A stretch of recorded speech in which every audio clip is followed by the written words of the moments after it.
Here we are in one of the fishiest places in Cornwall, if not the country, on the Sib today. Going to be dropping down some big lures on the reef, try and get into some of those big summer species that we get down here. And I mean, it's just a nice day at the moment. Pretty glassy conditions, but as you can see behind me, some fairly big swell rolling in, but there's no wind. It's great and the sun's out. So I'm going to push out to some deep water now and try and find some nice deep reef to start off with. We've got quite a big tide today, so it might be harder to fish the deep water, but with soft plastics, I'm confident that I can still do it effectively. But yeah, it's just nice to be back down here. Let's not waste any more time. Let's go fishing. So we're just going to push out now about 1.5 miles on the Maelstrom 3.8 alley deck. We've got this huge rolling swell today, even though there's not a lot of wind and it's fairly glassy on the surface. I'd say this swell is probably upwards of like 4 meters. I mean, it's huge, which is going to make it exciting, that's for sure, but it's not too uncomfortable for getting in and out on a Sib like this, you know, it just rides over the top of it, so that's great. And I mean, when we're fishing, I guess you can just think of it as a bit of free lure movement, 4 meters up and down. You don't even have to do much with the rod.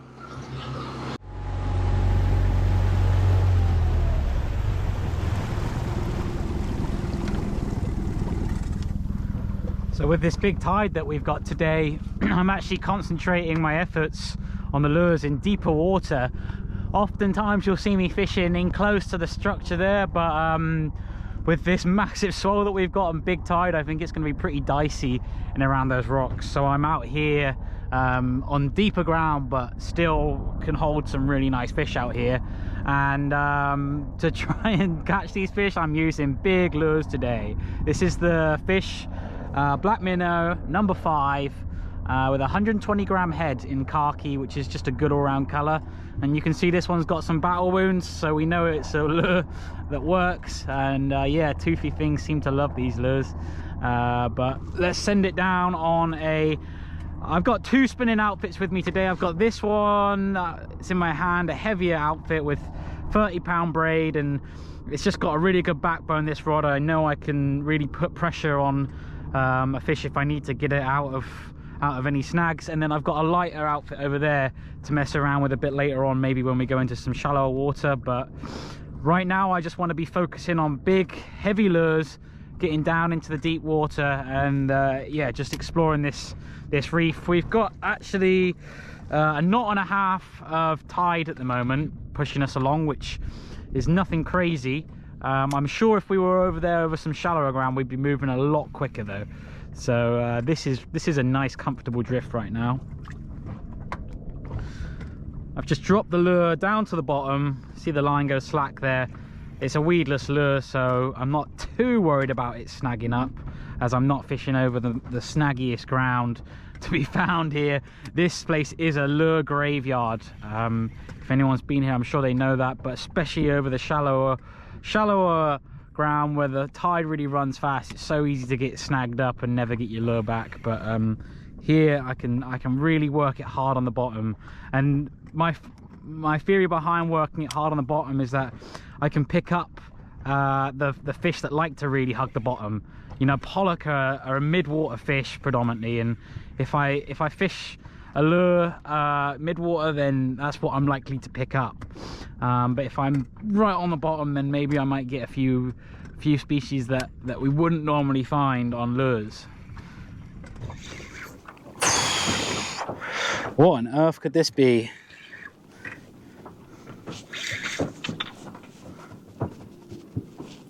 That is a slab of a pollock. Oh my goodness. That's a double figure fish right there. Whew.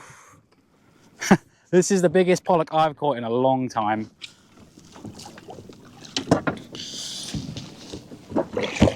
Oh,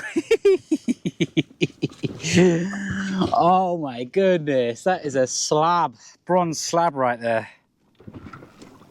Wow, that's what we come here for, fish like that. And remember, It's all about the big lures today. All about the big lures. Big lures, bringing big fish. All right, there we go.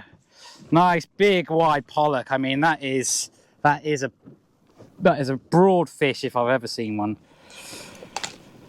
Nicely lip hooked there. And that is just phenomenal. And this is the best way to release them. It might look brutal, but honestly, just gives them a good kickstart. Just torpedo them like that. Because when they come up from that depth, they've been subject to all sorts of pressure changes, and it doesn't do them any good, obviously. But if you just give them that initial launch, then yeah, they sort of, I don't know what it is, it just sort of kickstarts them a bit, and they tend to dive right back down instead of flopping around on the surface waiting to be picked to death by a seagull. Well, something has absolutely demolished my black minnow. Something really toothy, in fact. And whatever it is, there seems to be a few down there. It could just be big wrasse, but it could also be something completely different, like ling. Ling have pretty big teeth. And I've put on one of these squid jigs. I mean, technically it's not a squid jig, it's a jig shaped like a squid, to try and tempt whatever it is that's chewing on my soft plastics, because they shouldn't be able to chew through this. It's not quite a slow pitch jig, it's somewhere in between that and I don't even know what you call them, but something with trailing skirts and hooks. So we'll drop that down and see if we can find out what it is that's destroying the black minnows. A glimpse of this fish, and it's exactly what I thought might have been the culprit for chewing up the soft plastics. Here we go. Oh my goodness. Oh, I have not caught one of these in a long time. Come on, get into the net. I have not caught one of these in a long time, but man, I'm glad to see one.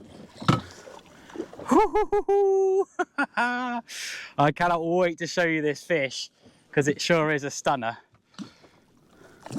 Come on, oh, get in that net. Yeah, there we go, in the net. How cool is that? I mean, that's not the biggest Couches Bream that I've ever caught, but I tell you what, that's got to be the best looking one. Look at those blues. I'm really hoping the GoPro is picking that up, but just look at those huge blues across its back. I've never seen a bream that's that blue before. That is phenomenal. On the jig. So I got a feeling that these guys have been ripping up my black minnows. Look at those teeth. How gnarly are they? And I reckon that they've been chewing up my black minnows. That's my guess, because I know they like soft plastics, these Couches Bream, and I reckon, yeah, teeth like that, they're just chomping right through them. So I went onto a jig and bang. That is a nice fish. Very happy with that. I'm going to get a couple of pictures and then I think I'll release this one, just because I haven't had one in such a while. But there we go, Couches Bream on the jig over clean ground. Alright, I know at least some of you are going to be interested to know how a Couches Bream can be caught on a jig. So I'll just go through all the little details in what happened leading up to that catch. So look at this ground that we're over now on the sounder here. We're in sort of like fairly deep water and there's not a whole lot of structure, but I know that that isn't really just clean sand for hundreds of meters. It's sort of broken ground, that's what I'd like to call it. And this is I don't even know what to call this. It's kind of like a jig, because I mean the bulk of it is a piece of metal, but it's the way it's sort of designed, I don't think it falls like a jig.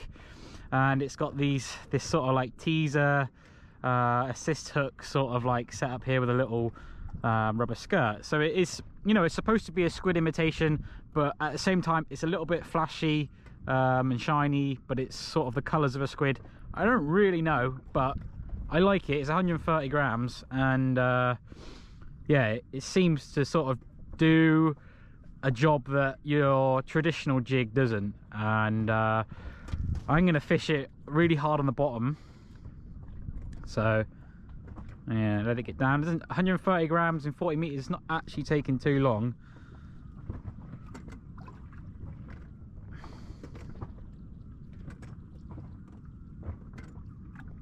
There we go. So it's on the bottom now, and all I was doing leading up to that was a couple of these,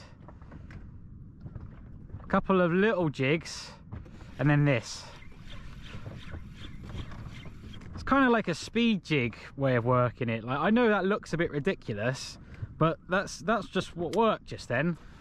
And the idea is I'm sort of trying to get the attention of whatever's on the bottom, in our case the Couches Bream, by just sort of flapping it around on the bottom a bit. And then I'm trying to trigger it to take by putting more of like a fleeing action into the lure, almost like like there's a dying squid falling to the seabed, and then it's clocked that something's onto it and it's trying to get away and it's trying to swim back up. And an obvious bycatch of this is going to be a lot of pollock. Incidentally, it's sort of exactly how you'd work a lure for a pollock, but I don't come up very far in the water on the retrieve. I just sort of do like 10 winds up, so coming up maybe sort of 5 meters from the seabed and then back down, hoping that we can catch the attention of something. Yeah, this feels like a big heavy fish. I can't even get it up off the bottom. Ah, this is certainly a double figure pollock. Has to be. Ah, yeah, baby. Look at that rod, maxed out. Whoo! This is what it's all about, pushing yourself and your gear to the limits. Going light boat, light gear, getting on big fish, deep water, 40 meters. Ah, this is just as good as it gets, isn't it? I probably say that about a lot of things, but in terms of UK sport on lures, I'd say this is about as good as it gets, because it is actually really hard work bringing up fish of this size in deep water like this. Yeah, big slab pollock there. Ready? Whoa, that's massive. That's huge. Whoa, oh my goodness. Where did that come from? It just leaped out of the water. That's a double figure pollock without a shadow of a doubt. And I'm not sure why he's bleeding, because he looks like he's been hooked in the lip, but he's bleeding from the gill there. So whether or not... Oh, that's such a heavy fish. Yeah, he got hooked in the gill. Oh my goodness. That's a monster pollock. Oh, well, the birds are going nuts over here. What sort of fisherman would I be if I didn't come and check it out? I suspect it's bass. I've never actually caught a bass down here, so I wouldn't mind one. Fortunately, I got the setup all ready to go. But the stuff showing on the sounder there. Yeah, I don't really want to fish for bass today much, because I've been doing that a lot recently. But I'm interested to see what sort of stamp of fish are here. And if they're small, then I won't spend very long at all fishing for them. But yeah, let's have a look. Be good to add to the tally of species for today at least.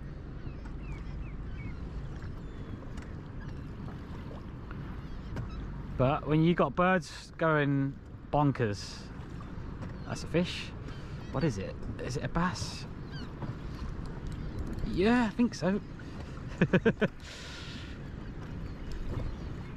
When you got birds going bonkers, you just got to check it out, haven't you?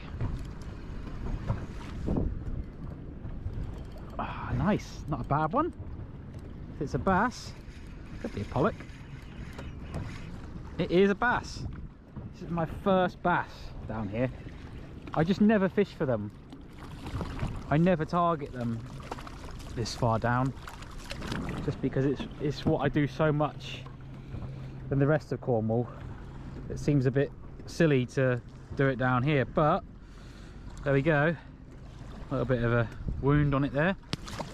This soft plastic lure right here is the biggest one that I own. It's a fish crazy eel with a 90-gram head, pearl blue. I love this color.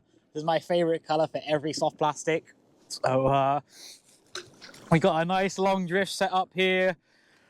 We're in 30 meters of water and it's quite undulating here.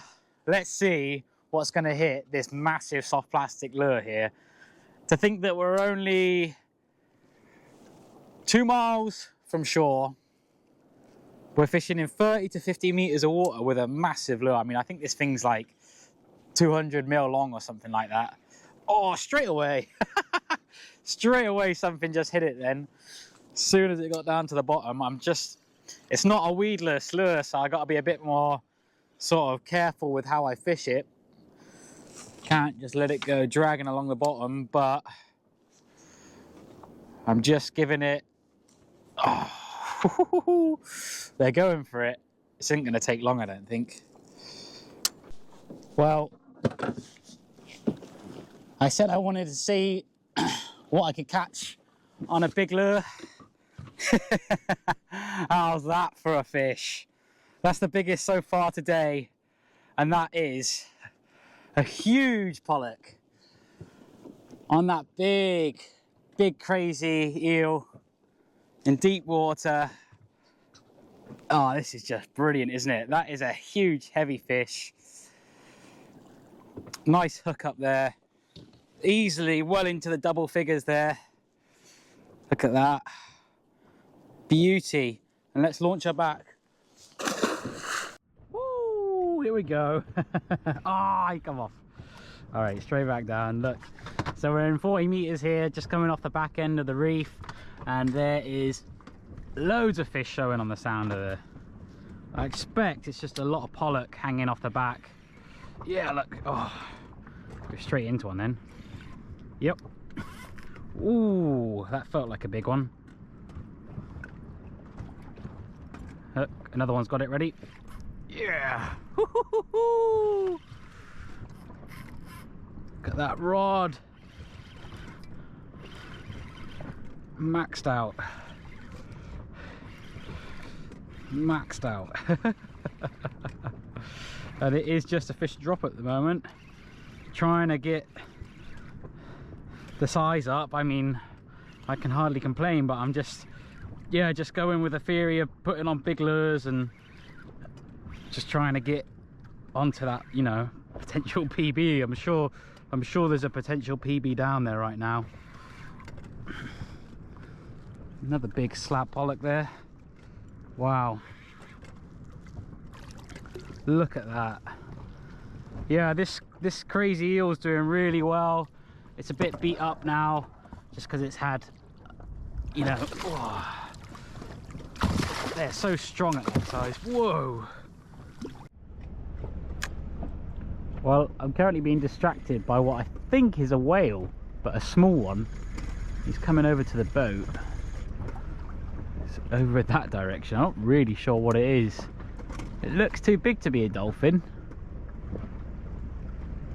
I don't know if he's going to come up and say hello.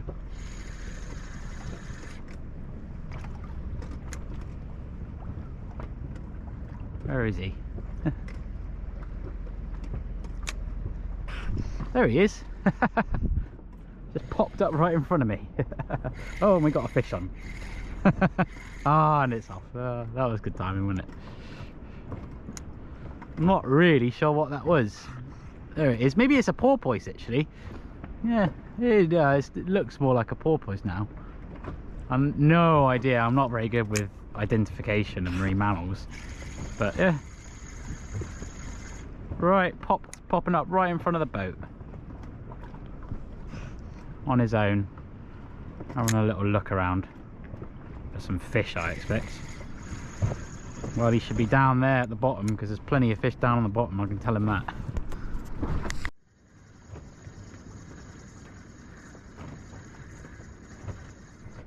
Yeah. Ah, that could be a pollock. Ooh. Alright. Alright. It's holding down deep. Don't want to come up. Come on. Whew. That's gotta be a pollock. Yeah.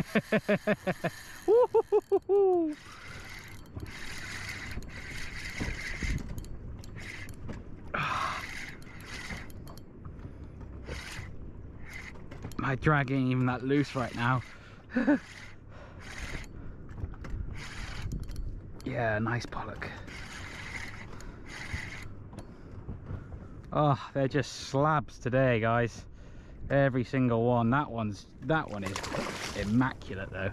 Some of the ones that you catch in deep water can be a bit manky and you know, they sort of go a pale colour, but this one's obviously been in the reef all its life because it's just a gorgeous bronze. I'm starting to like pollock more and more. Look at that lure just popped out. Stunning fish that though. And that is the end of today's epic session on the Sib. Constant action all day from pollock that were just yanking my arms off, and then of course that special moment, the Couches Bream on the lure. I am so happy with that. Couches Bream has to be up there with my favourite fish to catch here in the UK, and to catch it solely on lure on light gear is just it's about as good as saltwater fishing gets in my book. So I'm very happy. I've had pretty good weather, the swells sort of eased off throughout the day, and yeah, it's been a very comfortable time on the Sib, I must say. It's just brilliant, and yeah, this is something that I want to try and do more often, get down here and get into some really good fish. It's just having the right conditions to do so is a very rare occasion down here, and as you can see, even with no wind, it's still big swell rolling in, and it's sort of like you've got to know what you're doing to come and fish down here, that's for sure. But hopefully you enjoyed this video. Maybe it was just a bit too much of me yanking up fish, but hey, that's just how the day's been. It's been entertaining for me, that's for sure. But yeah, thank you very much for watching, and I will see you in the next one very soon.